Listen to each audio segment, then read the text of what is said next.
Rio Grande do Sul libera 4 milhões de reais a famílias afetadas pelas chuvas. Recursos destinados aos atingidos já somam 64 milhões de reais. Polícia Civil cumpre mandado contra suspeito de vandalizar mais de 50 vezes transporte coletivo no Paraná. Temporada de montanhas está aberta. Prática exige planejamento e cuidados. Santa Catarina apresenta resultados da missão à Ásia.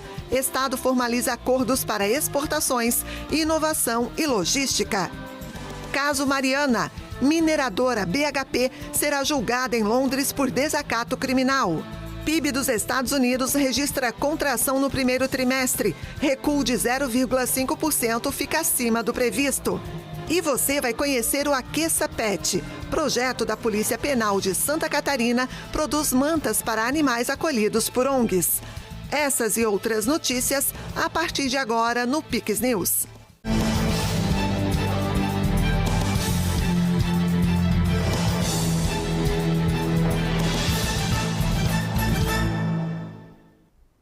Olá, obrigada pela companhia. Nós estamos ao vivo, agora no horário de Brasília, 8h01. Seja muito bem-vindo, bem-vinda ao Pix News desta quinta-feira, 26 de junho.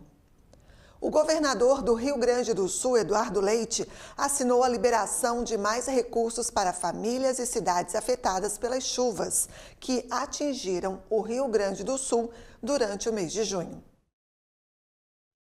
A nova edição do programa Volta por Cima terá aporte inicial de 4 milhões de reais, destinados ao pagamento de auxílio emergencial no valor de R$ 2.000 para famílias desalojadas ou desabrigadas. Os recursos disponibilizados pelo Estado gaúcho para o auxílio dos atingidos pelas chuvas já somam 64 milhões de reais. Na última sexta-feira, o governador havia anunciado a destinação de 60 milhões de reais para o apoio direto aos municípios atingidos. Nesta quarta, foi a vez de assinar a liberação de recursos para famílias e cidades afetadas pelas chuvas que atingiram o Estado gaúcho durante o mês de junho. Nesses últimos anos, a gente tem enfrentado muitos desafios no Rio Grande do Sul, né? E com cada um deles, a gente aprende também, né? E aprimora e melhora ações para podermos ser ainda mais ágeis no atendimento do Estado, porque se é urgência, se é emergência, tem que ser o mais rápido possível. Então, na primeira edição que a gente fez do programa, que não existia antes, é importante dizer, nós criamos o programa Volta por Cima, no nosso governo, para atender as famílias que foram impactadas, levou pelo menos 1 mês e meio para a gente conseguir depositar na conta delas o valor. E agora a gente está falando já de 1 semana depois de começar a depositar esses valores.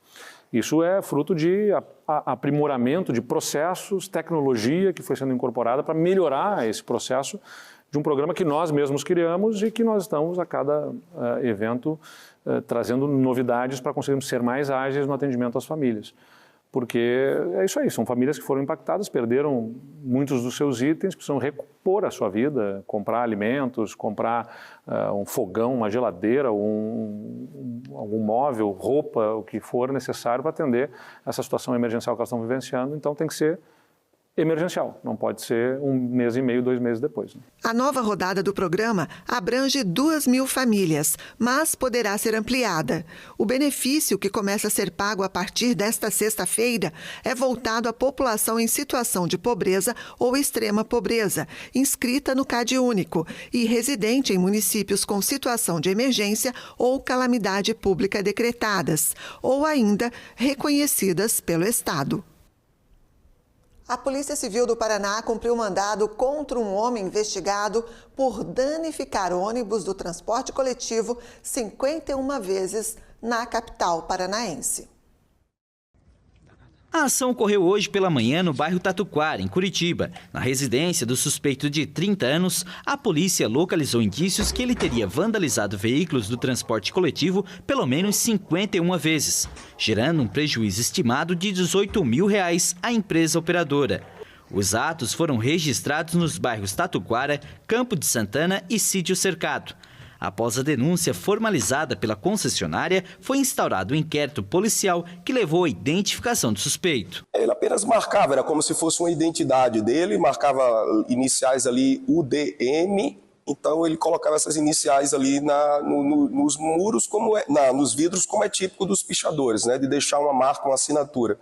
Mas aí já foi identificado e a gente vai prosseguir aí para tentar verificar se havia ou não o envolvimento de outros indivíduos na mesma prática. Segundo a Polícia Civil, o homem já possui registros policiais por outros casos de vandalismo. Ele é um rapaz ali de 30 anos, tá? E ele fazia isso simplesmente por fazer. Não havia nenhuma razão. Ele já tem antecedentes ali de pichação, desses crimes ambientais, né, de pichação, de dano ao patrimônio. Então, mais uma vez, ali ele está reincidindo nessas condutas e dessa feita de uma forma muito grande, ou seja, mais de 50 vezes. Então, a gente lamenta que uma pessoa que já é certamente pai de família, com filhos, né, venha tomar uma atitude tão infantil como essa, prejudicando aí toda a comunidade, toda a sociedade aqui curitibana. Durante o cumprimento do mandato, foram apreendidos um celular, uma TV, uma balança de precisão e uma pequena quantidade de substância semelhante à maconha.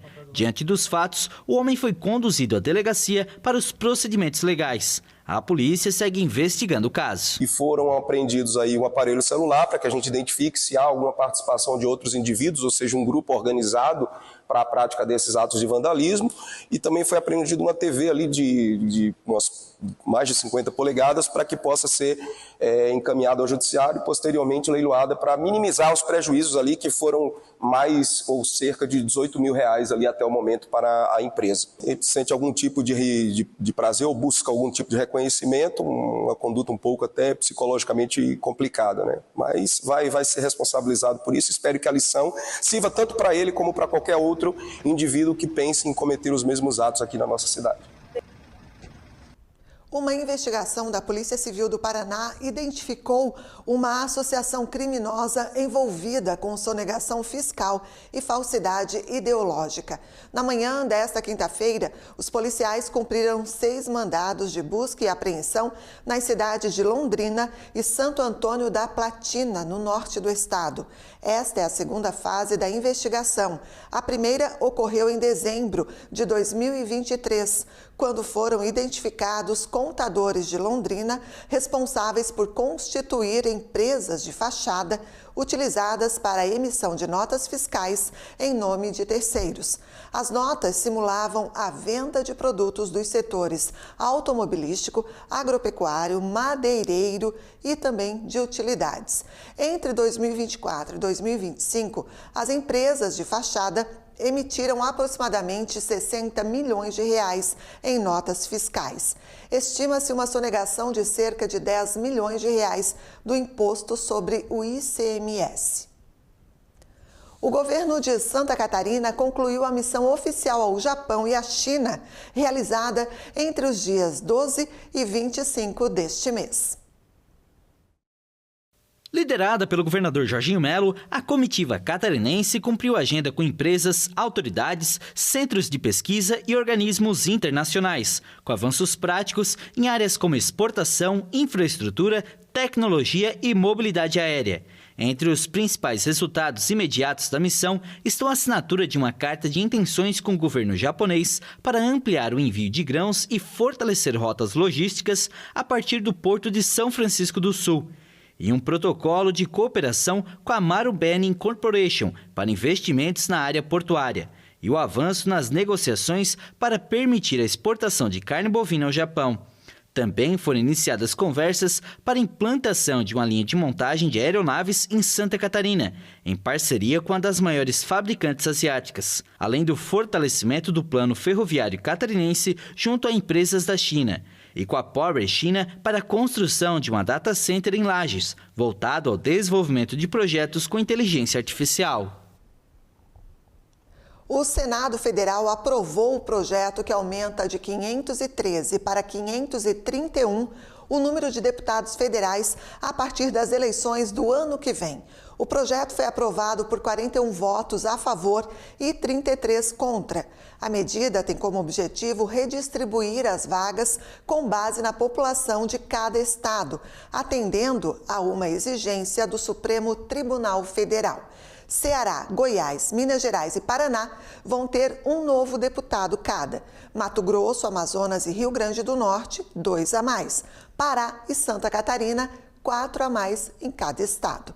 O texto sofreu mudanças e ainda precisa ser aprovado novamente pela Câmara dos Deputados.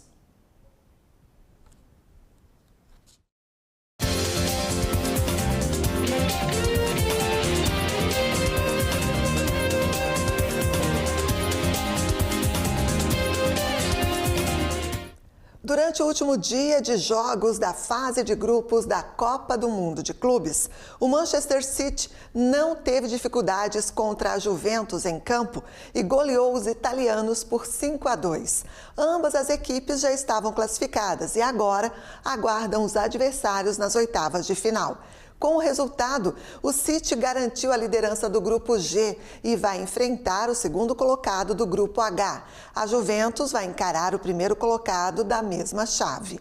Real Madrid, Salzburg e Al Hilal disputam essas vagas logo mais às 10 da noite, no horário de Brasília. O atacante holandês Memphis Depay fez uma declaração formal ao Corinthians sobre dívidas referentes a premiações e direitos de imagem. O valor, segundo a imprensa, passa de 6 milhões de reais.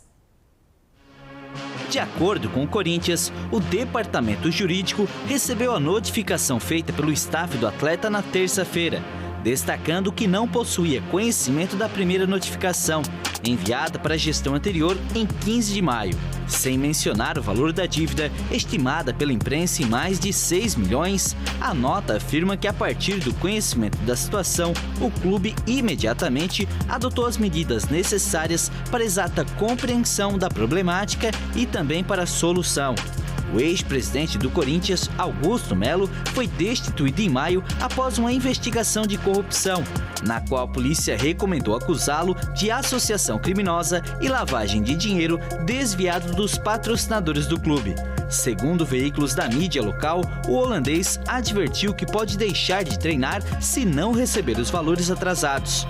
O atleta chegou ao timão em setembro de 2024 e conquistou o Campeonato Paulista deste ano, tirando o alvinegro de uma longa fila que não levantava nenhum troféu desde 2019. Apesar de 3 gols e 3 assistências em 8 jogos do Campeonato Brasileiro, o clube ocupa a 10ª posição. O Coringão ainda foi eliminado da fase preliminar da Libertadores e na Copa Sul-Americana caiu na fase de grupos.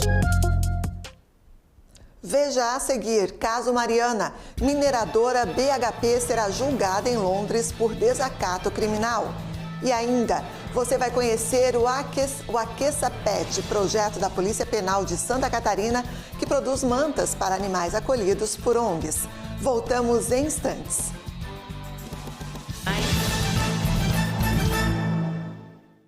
Derruba preço Clube Car no Comprão. Descontos para levar ainda mais. E sorteios de 10 mil em compras toda semana. Ai, que comprão! Batata lavada, R$ 3,79 o quilo no Clube Car. Banana caturra, R$ 2,49 o quilo no Clube Car. Maminha ADC a vácuo, R$ 37,90 o quilo no Clube Car. Feijão preto caldo bom tipo 1 quilo, R$ 4,99. Massa Marimassas, 500 gramas, R$ 1,99. Lava-roupa brilhante, 4 quilos, R$ 29,90. Melhor preço é no Comprão. Ai, que loucura! Mais importante que falar dos 46 mil benefícios oferecidos em universidades catarinenses é falar das histórias que o programa Universidade Gratuita está ajudando a escrever. Em 2 anos, o governo pagou as mensalidades de milhares de alunos, tornando possível o sonho da faculdade em todas as regiões do estado. Informações? Acesse o site. Programa Universidade Gratuita. Oportunidade para quem precisa. Governo de Santa Catarina.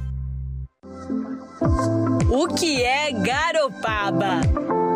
É luz, é verão, é esporte, é música, é tainha, é tempero, é história, é encanto, é tradição, é cultura, é pra criança, é pra família. Garopaba é a Garopaba.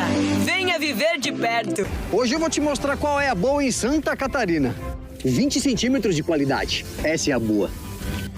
E esse trecho tá aqui, é um tapete. Olha aqui, um investimento gigante. Já são mais de 50 obras e ainda tem muito trabalho pela frente. Escuta aí o que o povo tá achando do Estrada Boa. Estrada Boa vai trazer desenvolvimento. Agora o negócio tá indo. Patrola trabalhando, os caminhões. Melhor ideia que tiver de fazer de concreto. E com certeza vai melhorar para todo mundo. Estrada Boa, Governo do Estado de Santa Catarina. De volta com o Pix News, agora 8h15. A mineradora australiana BHP será julgada por desacato criminal em Londres. O tribunal levou em conta que a estratégia de defesa da empresa foi especificamente projetada com o propósito de interferir na administração da justiça nos tribunais. O Tribunal Superior de Londres rejeitou nesta quinta-feira o pedido da BHP para indeferir uma ação por desacato à justiça apresentada contra a mineradora no caso do desastre ecológico de Mariana em 2015, julgado nos tribunais britânicos. O juiz determinou que a petição de desacato criminal apresentada pelos demandantes municipais de Mariana deve ser julgada. O Instituto Brasileiro de Mineração, do qual a BHP faz parte, apresentou uma ADPF, um instrumento constitucional no Supremo Tribunal Federal, para contestar a legitimidade de municípios entrarem com ações contra empresas mineradoras em tribunais estrangeiros. Os demandantes da cidade denunciam que a ação foi instigada e financiada pela mineradora australiana para interferir nas reivindicações na jurisdição britânica. Na decisão, o juiz afirma que existem motivos razoáveis para argumentar que a estratégia da BHP foi especificamente desenhada com o propósito de interferir na administração da justiça nesses tribunais. O julgamento contra a empresa mineradora pelo colapso de uma barragem com resíduos tóxicos terminou em 14 de março em Londres, com 630 mil afetados que ainda aguardam para saber se vão receber alguma indenização. Os demandantes recorreram à Justiça Britânica por não estarem satisfeitos com os processos realizados no Brasil, com reivindicações de danos e prejuízos no valor de 36 bilhões de libras, o equivalente a mais de 250 bilhões de reais. A decisão nos tribunais britânicos sobre se a BHP é responsável ou não vai ser anunciada nos próximos meses, o que pode abrir caminho para eventuais novos processos e recursos sobre os valores a serem pagos. Em 5 de novembro de 2015, o colapso da barragem de rejeitos de uma mina de ferro perto de Mariana matou 19 pessoas, devastou várias localidades e lançou 40 milhões de metros cúbicos de lama tóxica no Rio Doce e no Oceano Atlântico. O líder supremo do Irã celebrou a vitória do país na guerra contra Israel. Ele também afirmou que o Irã pode atacar novamente as bases americanas no Oriente Médio. O Ayatollah Ali Khamenei ameaçou bombardear mais bases dos Estados Unidos no Oriente Médio caso o Irã seja novamente atacado por Washington. As declarações foram dadas em um discurso transmitido pela televisão estatal.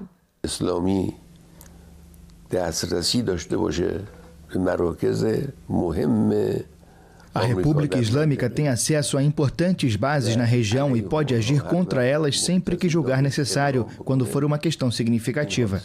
Pode acontecer novamente no futuro. Se um ataque ocorrer, o custo ao inimigo e agressor certamente vai ser alto.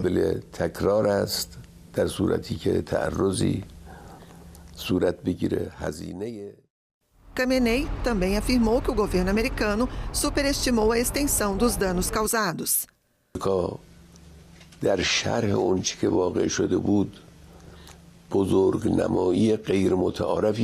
Quem ouvir essas palavras tem que entender que há uma outra verdade por trás delas. Eles falharam em agir e não alcançaram o objetivo pretendido.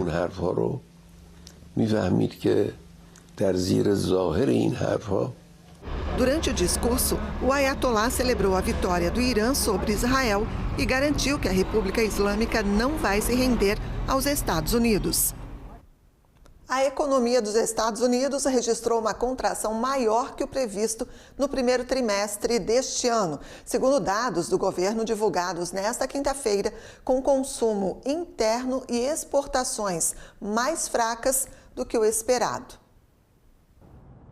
O Produto Interno Bruto, o PIB dos Estados Unidos, recuou 0,5% nos 3 primeiros meses do ano, em termos anuais, segundo o Departamento de Comércio, que havia divulgado uma primeira estimativa de contração de 0,2%.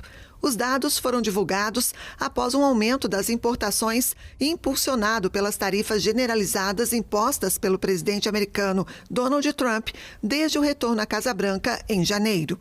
As empresas estocaram produtos para tentar se antecipar às taxas de Trump contra a maioria dos parceiros comerciais, principalmente contra a China.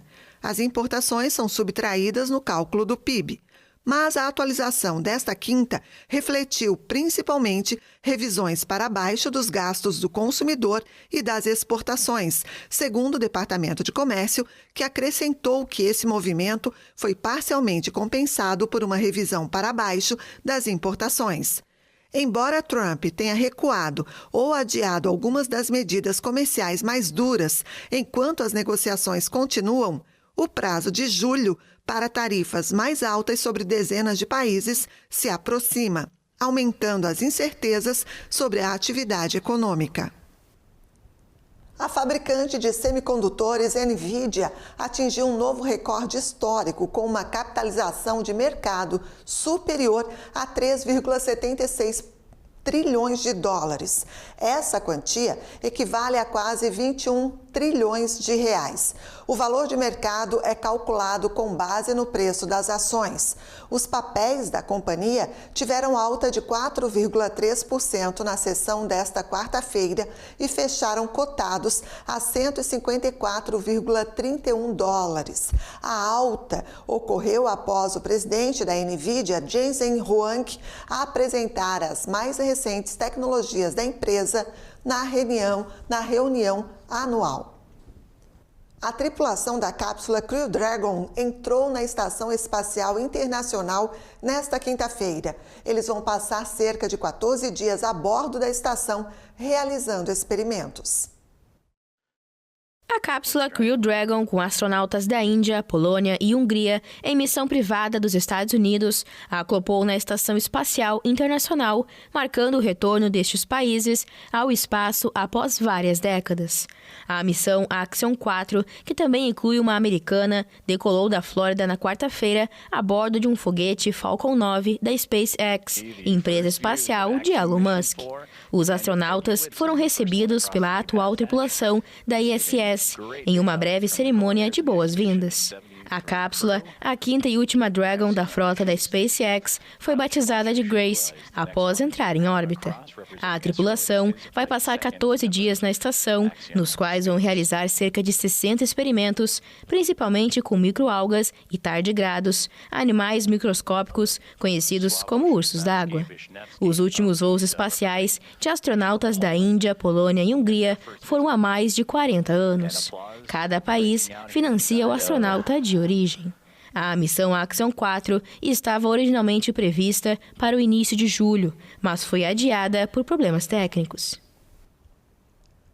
A família da turista brasileira Juliana Marins, que morreu na Indonésia depois de cair na encosta de um vulcão, criticou a lentidão da operação de resgate antes da autópsia programada para esta quinta-feira, para determinar o horário da morte. Juliana, de 26 anos, desapareceu no sábado no segundo maior vulcão do país, o Monte Rinjani, localizado na ilha de Lombok.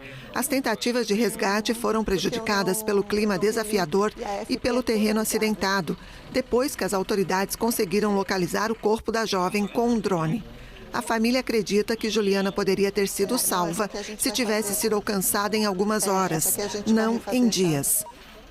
Bahwa korban dari hasil informasi dilaporkan telah dapat. Baseado no último informe, a vítima foi recuperada com sucesso de uma profundidade de 600 metros da última posição conhecida. Inicialmente, queríamos evacuar a vítima o mais rápido possível usando um helicóptero, mas isso não foi possível devido às condições climáticas. Ingin melaksanakan evakuasi secepat mungkin dengan menggunakan pesawat heli. Dan itu menjadi alternatif pertama ternyata karena cuaca tidak memungkinkan. Em uma mensagem publicada nesta quinta-feira, a família agradece aos voluntários que, com coragem, se dispuseram a colaborar para que o processo de resgate de Juliana fosse agilizado. Relatos iniciais de que ela foi ouvida gritando após a queda provocaram a especulação de que ela estava viva após o acidente, mas um drone a localizou sem movimentos na segunda-feira. A temporada de trilhas e passeios em montanhas já começou no Paraná. Encarar esses passeios exige muitos cuidados com a segurança, já que envolve ambientes diversos e muito suscetíveis às condições climáticas. O caso da brasileira Juliana Marins, que caiu enquanto fazia uma trilha no vulcão Rinjani, na Indonésia, no último fim de semana, é uma dura lembrança de que essas aventuras são perigosas. Planejar o trajeto, calcular o tempo para concluir a atividade, levar água e comida são apenas algumas das medidas para aproveitar a atividade com segurança. As trilhas no Paraná são bastante procuradas por quem deseja unir atividade esportiva, lazer e natureza. O número de participantes desse tipo de prática vem aumentando a cada ano e, com a chegada do inverno, esse grupo se torna ainda mais numeroso. Encarar passeios em terrenos de montanhas e morros exige que o praticante se prepare muito bem antes de iniciar o trajeto. O Corpo de Bombeiros ressalta alguns cuidados primários para se ter ao encarar trilhas, especialmente no Paraná. O planejamento ele é fundamental, né? Aqui no Paraná nós temos diversas trilhas, aqui principalmente na região da Serra do Mar, né? São trilhas demarcadas, então a primeira questão é o planejamento andar nessas trilhas já demarcadas, né? As trilhas que estão prontas. A primeira vez que a pessoa vai é muito importante ir com alguém que já conheça um guia, uma pessoa experiente também, faz bastante diferença. E atualmente a gente sempre sugere, além disso, existem vários aplicativos de trekking, onde você acha a trilha já formada e marcar a sua própria trilha. Então isso eu diria que seria um planejamento inicial aí para pensar em ir para uma trilha. Muitas pessoas que desejam realizar esse tipo de atividade se preparam às vezes por meses para encarar horas de caminhadas, subidas e descidas, além do tempo do percurso. Outro ponto importante é se preparar para as condições meteorológicas. Outra questão é o preparo físico, né? Aqui no Paraná também a gente tem uma característica que muitas trilhas elas são muito próximas ali ao estacionamento. A pessoa sai do carro e já inicia as trilhas, né? E tem muita gente que acaba indo para uma situação de trilha fácil dessa sem ter o devido preparo físico. Então a primeira alerta que a gente faz assim, é realmente ter uma condição física razoável, né? Grande parte dos nossos atendimentos do GOST aqui no estado do Paraná são pessoas que ou não conseguem atingir o cume das montanhas ou atingem e chegam à exaustão física. Então ela não está machucada, ela não tem nenhuma lesão, mas ela chegou à exaustão. E depois é muito difícil sair dessa condição. E daí realmente essa preparação que envolve você sempre levar uma lanterna, levar água, levar um agasalho. Agora a gente está no inverno, mas tem em mente, né, que a temperatura aqui embaixo, eu digo da montanha é uma, lá em cima vai ser muito mais frio. Um pouco de comida, então a gente orienta a pessoa a ter ali o mínimo para ela sobreviver de 2 a 3 dias, porque o tempo pode fechar, ela pode ter uma lesão, alguma coisa pode acontecer e essa pessoa pode necessitar aguardar um resgate. Então a gente se orienta de ter abrigo, roupa, comida e água, pelo menos ali para uns 2 dias, dependendo da trilha até 3 dias. Se atentar para imprevistos também é crucial. Os bombeiros indicam avisar de antemão para pelo menos 3 pessoas qual é a rota definida e a programação completa da atividade, para que as equipes de busca saibam onde procurar caso algo dê errado. Todas essas medidas não devem ser ignoradas, já que é melhor prevenir do que remediar. É isso aí. E um projeto da Polícia Penal de Santa Catarina tem chamado a atenção. Com a chegada da estação mais fria do ano, animais acolhidos por ONGs têm recebido mantas especiais produzidas por internos da penitenciária de Blumenau, em parceria com servidores municipais e empresas. A ação se tornou uma grande corrente de solidariedade que une ressocialização e o cuidado com os animais. O chamado Aqueça Pet, realizado por meio da Penitenciária Industrial de Blumenau, já beneficia 6 organizações de proteção animal e continua em expansão. A penitenciária segue em busca de novos parceiros para manter o projeto ativo, além de ampliar o número de ONGs atendidas. O projeto Aqueça Pet é uma iniciativa que já vem da gestão anterior do diretor Maico, hoje diretor-geral. A gente deu continuidade e com a chegada do inverno aumentamos bastante a produção devido a ter uma solicitação muito grande das ONGs e dos cuidadores independentes. Começou com 5 presos trabalhando, aumentou muito significativamente a demanda, como eu havia falado, hoje a gente já está com 12 presos. Os materiais utilizados na produção das mantas, como retalhos de tecido, linhas e agulhas, são doados por empresas da região, incluindo o presídio de Itajaí, que contribui com sobras têxteis reaproveitadas. Hoje nós estamos fazendo 200 cobertas de cachorro por dia, 200 prontas, vai para, no caso todo dia nós saímos da oficina, no nosso final do expediente, nós colocamos para fora a produção do dia. 200 cobertas. E daí o setor responsável aqui da penitenciária sempre recolhe e vai designar para as entidades, para as ONG, né, que eles sempre se comunicam. Né. Ano passado veio esse projeto da coberta de cachorro, foi uma consequência daquelas enchentes do Rio Grande do Sul. E como nós já sabíamos, temos a noção de coordenação motora, acessibilidade do pedal, sabemos o básico da costura, né, inclusive eu tenho um curso, eu sou formado no curso de corte e costura, que a Polícia Federal forneceu em 2020. Só foi chegar uma amostra para nós que veio da Canduba, nós já aderiu já e, né, praticando, a prática levou à perfeição, né? Como nós já temos mais ou menos a base, a noção da costura, nós não foi difícil para os rapazes, né, que já estavam um tempo aqui aderir. A rapaziada que vai chegando nova, a maioria nunca teve contato com a costura ou com a máquina, mas daí eu me encarrego de ensinar, de passar tudo certinho, sensibilidade, coordenação motora, e a rapaziada vai pegando o jeito. Aquele velho ditado, né? Não nascemos engateando, caindo que vai se levantando e daqui a pouco tá até correndo, né? A rapaziada pega fácil a prática da costura aqui. Com a necessidade de mais cobertas para aquecer os animaizinhos, a demanda não para de crescer. Além das ONGs já atendidas, outras 20 estão cadastradas, aguardando por novas doações. A dona Lúcia, protetora de animais, recebeu as mantas produzidas pelos internos e destaca que essa ação, em conjunto com a Polícia Penal e Penitenciária, tem ajudado muito no inverno. No sítio, onde cuida de mais de 1.100 cães e cerca de 200 gatos, as mantas têm feito sucesso entre os pets. Olha, representa muito porque você imagina, nessa quantidade, como é que eu faria para aquecer eles? A gente já teve invernos antigamente que nós colocávamos latão com carvão, álcool que nos custávamos muito para aquecê-los.